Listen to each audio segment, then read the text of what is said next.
Bonjour à tous. Bonjour. Je suis vraiment dans la joie parce que moi, je suis beaucoup porté au témoignage.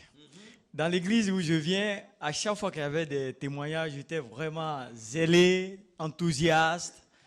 Vraiment, j'étais un supporter pour les témoignages. Et puis, pendant mon parcours, le témoignage était devenu quelque chose pour moi de pesant. Pourquoi? Parce que les gens venaient, ils témoignaient, le Seigneur a fait ceci, le Seigneur a fait ça. Et puis après, ces personnes-là tombaient en brousse. Elles disparaissaient.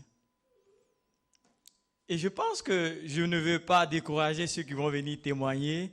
Je pense que quand le Seigneur nous bénit, il nous bénit pour que nous puissions continuer à contribuer à l'œuvre, à soutenir l'œuvre, et non pas pour démembrer, je dirais, le corps du Christ. Très souvent, le Seigneur a fait ça, j'ai eu ça, et puis après, entre nous membres, on est là, on discute, on dit, mais tu te rappelles du frère, tu te rappelles de la sœur qui avait témoigné, disant que le Seigneur a fait, elle a eu des enfants, le frère qui a eu les papiers. Et puis on est là en train de se chamailler entre nous. Mais je ne le vois plus. Mais Dieu ne nous bénit pas pour que nous disparaissions. Mais c'est pourquoi le Seigneur, tout ce qu'il fait, il fait ça en partie. Parce qu'il nous connaît. Comme un père, il ne peut pas donner tout ce que l'enfant veut. Parce que l'enfant est capable même de se servir de ce qu'il a reçu même pour tuer le papa. Si le papa met l'argent, tout l'héritage à sa disposition, il risque en un clin d'œil fini et puis bon voilà, il met tout le monde dans les problèmes. C'est pourquoi de façon progressive, notre Père, il nous bénit progressivement. Il donne aujourd'hui un peu, demain il donne l'autre, ainsi de suite. Et donc, pour revenir à mon témoignage, je bénis le Seigneur parce que vraiment, 2014, ça a été l'ouverture. Vous me direz, mais une simple autorisation, est-ce que ça nécessite un témoignage? Pour celui qui a une vie dévotionnelle, même quand il reçoit un verre d'eau, ou bien quand il reçoit 1 euro pour prendre un morceau de pain, c'est objet de témoignage. Parce que la vie d'une couturière que j'ai connue, même pour filer le fil dans l'aiguille, elle priait et elle disait merci au Seigneur. Dans les petites choses, Dieu nous donne de grandes choses. Et donc, moi j'étais artisan, peintre, électricien en Italie. Mais pour commencer, ça n'a pas été facile parce que j'ai travaillé 2 ans dans une entreprise. Et à cause de la couleur de ma peau, on me faisait vraiment la guerre. Ce n'était pas facile pour moi, il y avait l'injustice. Et puis un jour, moi, je me suis rebellé. Je me suis dit, mais en tant qu'enfant de Dieu, quand même, je ne dois pas manger les miettes. Il y a beaucoup de choses préparées, donc il faut que je prenne mes responsabilités, que je me décide. Et puis bon, de façon révoltée, j'ai ouvert ma petite activité. Et sur mes cartes de visite, derrière, j'avais mis « Je peux tout en celui, par celui qui me fortifie ». Et cette parole a fait si que des portes se sont ouvertes. Le Seigneur m'avait abondé, vous ne pouvez pas vous imaginer, le travail j'en avais. Et surtout, ce territoire où nous avons vécu, l'Italie, le racisme, vous ne pouvez pas vous imaginer. Très souvent, quand je prends quelques minutes pour raconter, les gens restent la bouche ouverte. En Italie, c'est grave. La peau noire, travailler dans la restauration. Il y a des milieux où peut-être le noir caché, on accepte, mais le noir visible, c'est impossible. Et si vous avez bonne mémoire, dernièrement, il y a eu un gouvernement en Italie où on a nommé une Congolaise d'origine. Ceux qui ont vu un peu à la télévision, ça c'est un aperçu parce qu'on ne montre pas tout. C'est terrible. Et souvent quand nous racontons, nous avons les larmes aux yeux parce que j'ai toujours dit à mes amis en Italie, en tant que noir, étranger, si tu ne marches pas avec Dieu, tu vas souffrir doublement. À part que quand on marche avec Dieu, on souffre parce qu'il a dit il y a tribulation, Dieu nous a déjà avertis. Il nous a préparé qu'on n'allait pas avoir la vie en rose. nous serons confrontés à des incompréhensions, ceci, ça, c'est normal. Mais en Italie, c'est double. Pour la couleur de la peau. Mais je remercie le Seigneur parce que j'ai ouvert mon activité. Mon activité a duré 13 ans. J'ai travaillé pour mon propre compte. Le Seigneur m'avait béni vraiment, vous ne pouvez pas vous imaginer, parce que quand je suis rentré, je me suis converti et que Dieu, j'ai commencé vraiment à m'attacher à avoir une vie dévotionnelle.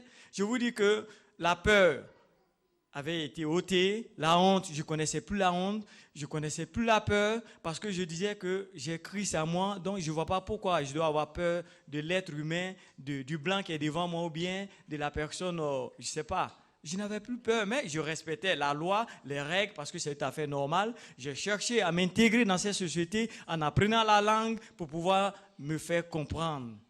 Mais Dieu m'avait ouvert grandement des portes. Et puis, bon, vous me demanderez, mais pourquoi il t'a béni? Et puis maintenant, aujourd'hui, tu es au Luxembourg. Et puis, vous avez la crise est arrivée. Et puis, bon, avec beaucoup de tracasseries, parce que je ne faisais pas seulement le travail de peintre et électricien, mais j'étais aussi un médiateur interculturel. Je travaillais aussi avec le tribunal, parce que j'ai fait 21 ans sur ce territoire. J'avais appris la langue parce que je m'étais vraiment intégré. Et j'étais le premier noir à faire partie d'une confédération des petites et moyennes entreprises en Italie. Et très souvent, mes travaux que je faisais apparaissaient dans le grand journal de l'Italie qu'on appelle la Stampa. Et donc vraiment, bon, arrivé à ce moment, je sentais le poids de la fatigue. Et puis voilà, j'ai décidé, mon cousin s'est avancé ici, il a dit, écoute, au Luxembourg, concernant les taxes, on paye moins des taxes, viens ici. Parce qu'en Italie, on paye beaucoup de taxes. Et donc, je suis arrivé, 2012, et j'ai demandé des informations pour pouvoir rentrer dans le circuit. C'était pas facile. On dit, il faut aller là, c'était pas la bonne adresse. Et puis, bon, mais j'ai continué à m'accrocher au Seigneur. Et Dieu m'a permis que je voie la bonne adresse à la classe moyenne. J'ai été présenté mes dossiers. Et puis, par la grâce de Dieu, 2014, comme nous vivons le déblocage, l'autorisation m'a été octroyée de pouvoir exercer au Luxembourg. Donc, en même temps que El Shaddai me permet de donner mon témoignage, c'est aussi une publicité. Et nous savons que les publicités aujourd'hui, elles ne sont pas gratuites, elles sont payantes. Mais El Shaddai me fait la grâce de pouvoir faire la publicité de mon activité. Si vous avez besoin d'un peintre, vous avez besoin d'un électricien, vous avez votre frère Kofi qui est là, qui va bien vous traiter. Et moi, sincèrement, je viendrai faire le travail, mais je ne veux pas recevoir l'enveloppe que Dieu te bénisse. Un travail doit être payé parce que, généralement, c'est ce que nos frères... Vous faites le travail et puis vous dites que le Seigneur vous bénisse. Le Seigneur vous bénit, il ne peut pas payer ma maison. Je vais bien vous traiter, hein, mais vous me traitez en retour. Amen. Donc, je bénis le Seigneur. Pour cette première partie, toutes les portes ne sont pas ouvertes, mais c'est de façon progressive, comme je vous l'ai dit. Le Seigneur m'a ouvert la première porte et je sais que vous continuez à me voir. Je ne vais pas prendre ça comme excuse pour dire comme le Seigneur m'a béni. Frère, pourquoi on ne te voit plus? Non, je suis en train de travailler, c'est-à-dire que le Seigneur nous bénit pour que nous continuions à bénir l'œuvre.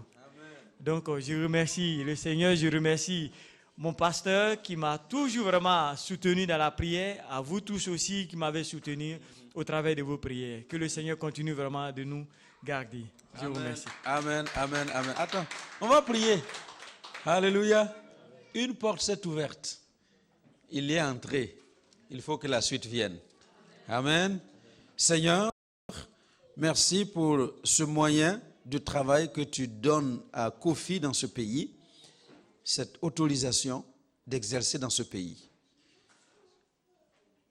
Tu as ouvert toutes les portes qui étaient fermées. Les obstacles ont été ôtés. Il a reçu l'autorisation d'exercer. Maintenant, j'appelle les clients qui viendront du nord, du sud, de l'est, de l'ouest, du centre, non seulement de ce pays, mais en dehors de ce pays, et qu'ils soient envahis de travail, au point qu'ils doivent embaucher plusieurs personnes pour faire le travail pour lui.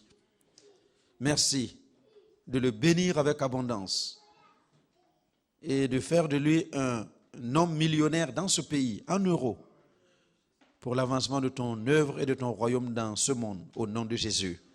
Amen. Alléluia. Sois béni. Merci beaucoup. Gloire à Dieu. Débloqué, débloqué, débloqué. Où tu es, Gélor? Alléluia. Amen.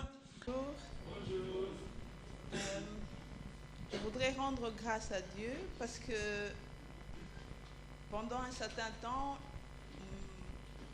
nous n'avions pas de voiture. Et nous avons prié pour que Dieu nous donne la provision. Je savais que la Belgique devait payer les taxes que j'ai travaillées en Belgique. Et donc, j'ai commencé à prier avec les enfants pour que Dieu débloque, voilà, merci. Dieu débloque la provision à temps. Donc, on a prié parce que parfois, la Belgique ils vont retenir l'argent parce que il faut payer certaines taxes ou il faut payer ou ils n'ont pas le numéro du compte à temps. Alors, nous avons prié et la provision est arrivée bien à temps au mois de février. Mais on n'avait toujours pas de voiture. Alors, mon mari donne l'autorisation, ok, vas-y, tu peux commencer à chercher. Alors, j'ai commencé à chercher la voiture, là, il n'est pas sur place. J'ai commencé à chercher la voiture sur Internet. J'ai appelé mon beau-frère, Charles, pour qu'il puisse m'aider. Donc, chaque fois que je retrouvais quelque chose, je lui envoyais. Il regarde, ok, on a trouvé une voiture depuis le mois de février, quelque temps au mois de février, mais elle n'était pas prête à qu'on puisse la voir, parce qu'il y a quelqu'un, il avait prêté à un de leurs clients. Alors, chaque fois j'appelais, ça a duré au moins 1 mois, et ça commençait à être long. On a été vraiment dans le besoin. Il fallait, j'ai 5 enfants, et il fallait vraiment qu'on ait une voiture pour se déplacer et faire les courses et autre chose. Alors, finalement, j'ai trouvé une autre voiture. Alors, j'appelle mon beau-frère, je dis, je pense que celle-ci, c'est la bonne. Alors, il dit, ok, je vais m'organiser, on va aller voir la voiture. Alors, on va voir la voiture. Et je dis aux enfants, moi, j'étais prête, je me dis, bon, l'argent est là, on va prendre la voiture et on revient avec la voiture tout de suite. Moi, j'étais prête à mettre les sièges auto dans la voiture de Charles et tout ça pour qu'on puisse partir. Alors, on arrive, Charles qui me dit, écoute, Jojo, même une voiture neuve, tu ne la prends pas le même jour. Il faut attendre encore au moins une bonne semaine. Vous comprenez que ce genre de choses, c'est mon mari qui, d'habitude, s'en occupait. Alors, nous sommes partis, on arrive là, quelle déception. Il n'y avait pas de batterie, et elle était toute sale.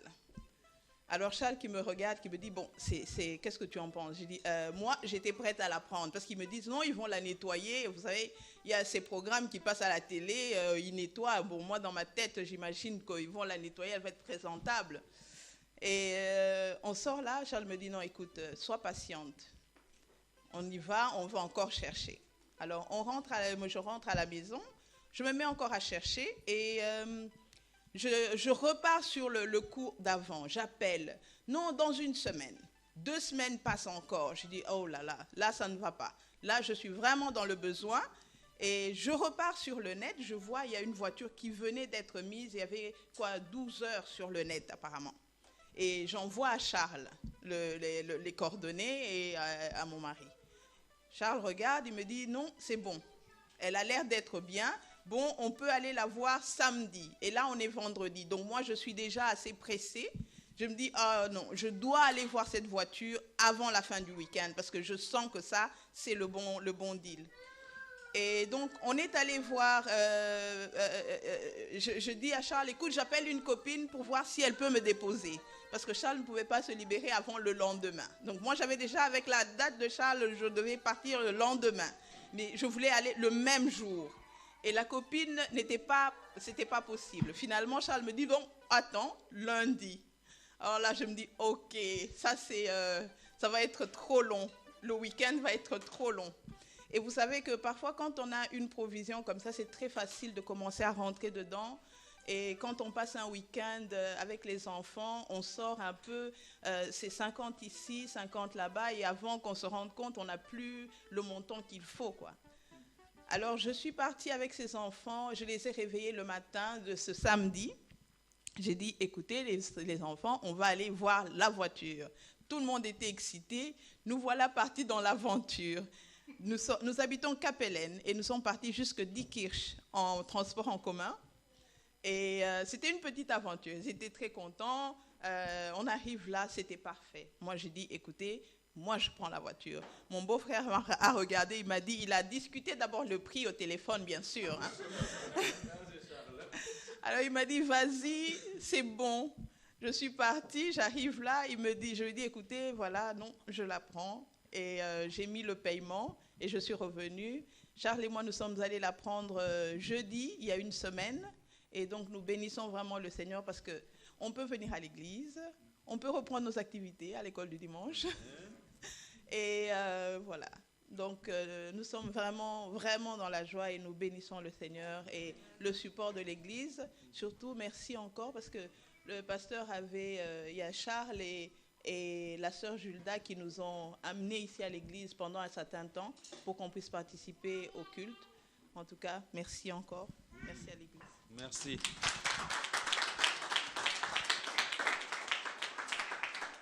Te bénissons pour ce que tu as fait pour Jojo et sa famille. Tu as encore de grandes choses que tu vas débloquer dans leur vie.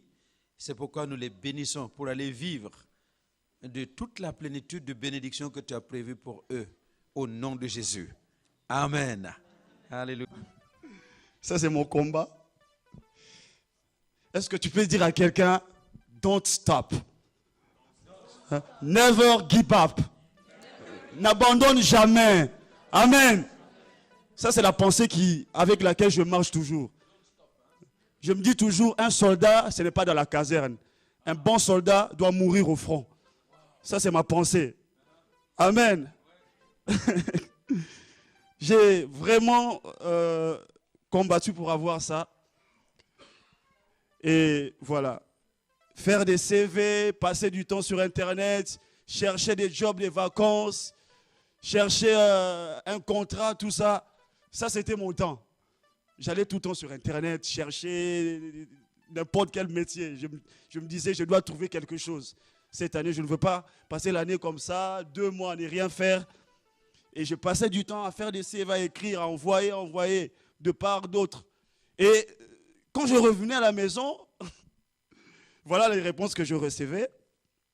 Donc, ça, c'est Cactus qui m'a... C'est les réponses que je recevais. Voilà, nous sommes dans le regret comme d'habitude. Hein. Vous comprendrez certainement que nous recevons de nombreuses candidatures et qu'il ne nous est pas possible de donner une suite favorable à chaque demande. Point. Ah, quand je lisais ça, j'ai dit, Seigneur, j'ai passé du temps, j'ai sacrifié de mon temps, de mon énergie, à écrire un CV, faire une lettre de motivation. Et puis je reçois une réponse comme ça. Je dis, waouh, ça c'est bien, ça commence bien. Mais bon, vas-y encore. Je me disais toujours ça. Et j'envoie encore une deuxième. Voilà, la même réponse. J'envoie une troisième, la même réponse. Et en fait, un jour, je revenais, je me suis dit, comme d'habitude, hein, je vois une lettre et puis je me dis, peut-être que cette fois-ci, ça sera la bonne. Au moins, ce qui m'encourageait, c'est que je me disais, je n'ai pas perdu mon temps pour rien. Au moins, ils m'ont répondu. Parce que un non, c'est quand même une réponse. Moi, je préfère encore qu'on me dise non qu'on ne me dise rien. Au moins, j'étais vraiment encouragé. Je me disais, voilà, j'ai quand même sémé. Et malgré que j'ai reçu une réponse négative, gloire à Dieu. Et j'ai continué à envoyer des CV. Et cette fois-là, voilà. Cette fois-là, j'arrive à la maison, je trouve deux enveloppes. Je trouve 2 enveloppes. Et je lis, je vois, voilà, oh waouh. Je me dis, waouh. Cette fois-là, c'était la bonne. J'ai reçu une réponse. Celle-là, c'est de la Fondation Pescator, parce que voilà, c'est vraiment ce que je voulais. Et celle-là, c'était de la commune. Donc, cette fois-là, j'arrive, je reçois 2 réponses positives. Et le problème que les 2 réponses, les dates auxquelles plutôt je dois travailler sont un peu plus proches. Donc là, j'étais entre l'enclume et le marteau. Je devais choisir une des offres qui m'ont été faites. Et voilà, j'ai choisi celle que je voulais, celle que je désirais. Et voilà pourquoi je me disais, Seigneur, je dois vraiment rendre grâce à Dieu. Parce que ce n'est pas facile. Chercher du travail. Voilà. Voilà pourquoi je viens vraiment dire merci au Seigneur. Parce que ce n'est qu'un début. Je sais que le meilleur est encore à venir. Amen.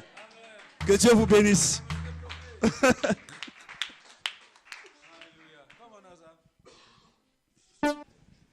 Bon retour à Yana. Alléluia. Amen. Que le Seigneur soit béni. Et je dis merci au Seigneur pour la vie de Guélor qui arrivait quelque chose tout à l'heure en disant qu'il postulait à chaque fois, il n'y avait pas de retour. Et c'était aussi mon cas. Quand je suis arrivé au Luxembourg, j'ai dû postuler dans une société que j'aimais beaucoup et pour laquelle j'ai fait des formations plusieurs fois. Et à chaque fois, quand j'envoyais les lettres, on me disait « nous sommes au regret ». Et j'ai dû entendre « nous sommes au regret ». Moi-même, j'étais découragé. Amen.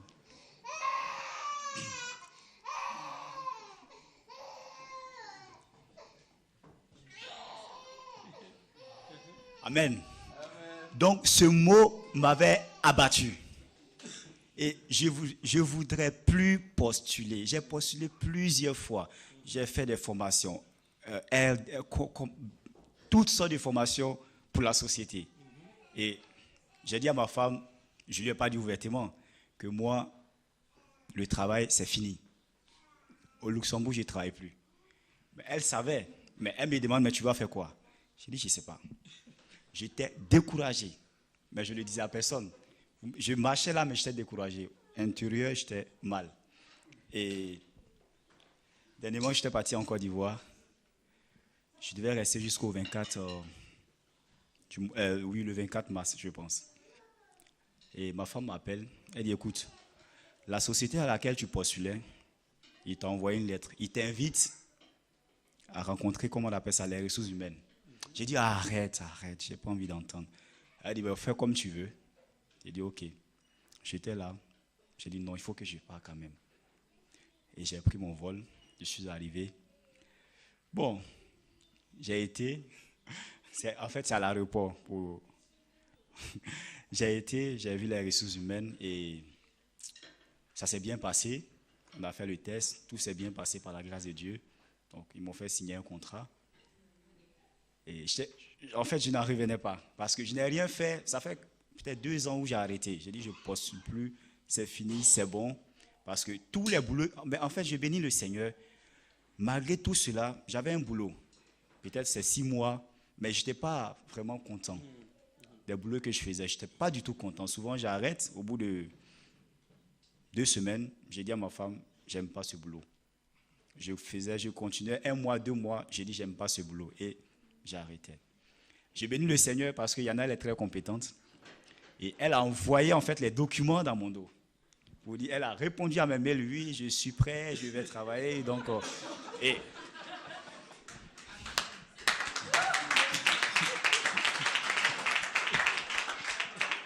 et franchement, je n'en revenais pas.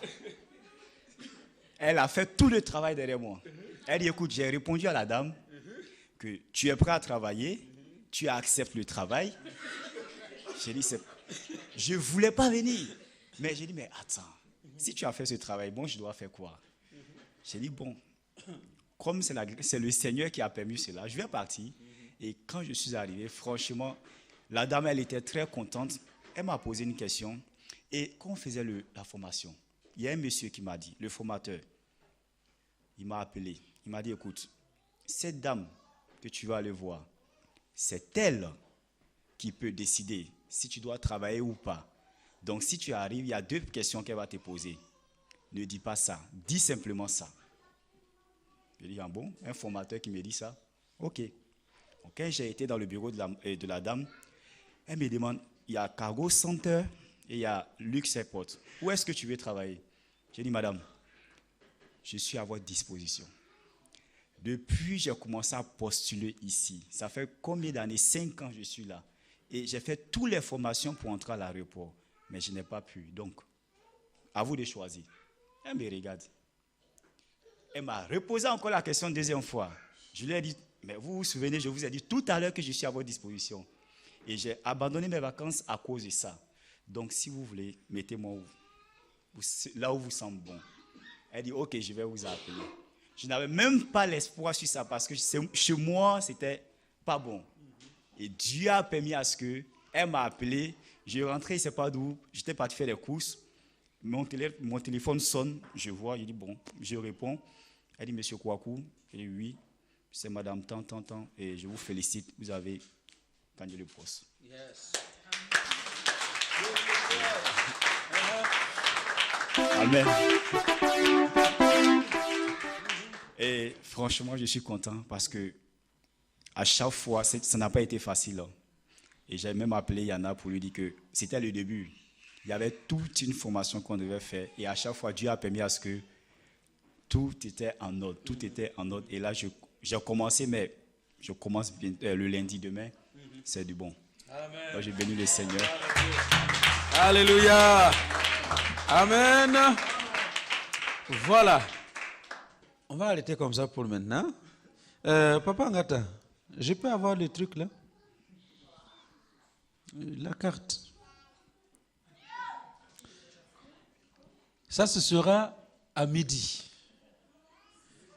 Ce sera à midi.